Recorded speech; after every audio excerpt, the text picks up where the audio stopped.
And here's Brian Shuffle with the Aquanut water ski shows. Brian originated this move, the tail walk. And they are coming up next. Stay with us. Show. You know, I've never seen Skip Gilkerson not be excited. He's got to be pumped up about the Aquanuts, who have come over from Twin Lakes, Wisconsin. And you know, Dan, an important point is that while judges are looking at the overall show, they're also comparing one jump act against another team's jump act. We're seeing a little jumping here to begin the show. This gets the crowd pumped up, and as we said, can set the scene for the rest of their show. It sets a level of excitement and enthusiasm that the rest of the team wants to live up to. Well, they certainly build upon that. They're approaching the ramp right now in a ramp position to do a triple helicopter off a 14-foot wide jump with 6-foot jump skis. Dan, you figure it out. Ooh, one of the skis you saw went flying off to the right, and so only one skier is able to land that jump. That will cost them in points. With a little pop, they turned those skis 180 degrees around. Looked in the back and said, Brian, there's nobody here. The coast is clear.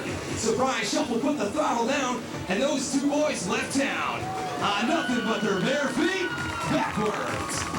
You know, Mark, we're seeing a lot of spills here now, and I think part of that is take a look at the river. It really does seem to be more stirred up. The water seems rougher, and of course we'll see that as the day goes on, and it is a little bit more difficult for some of these teams when the water gets stirred up like that.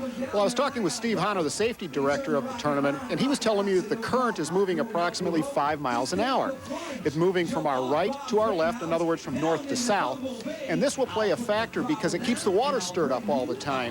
The direction of choice for these barefooters will affect the performance, the overall execution of their barefooting performance. Well, and the direction of choice is to go downriver with the flow. That barefooter chose to go against the flow. Did a nice job, too.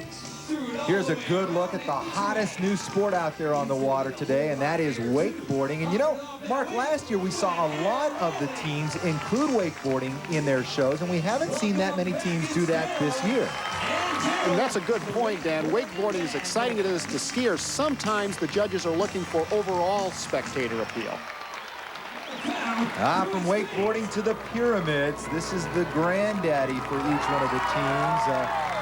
Pyramid building is obviously as old as the sport itself, and by far the most difficult.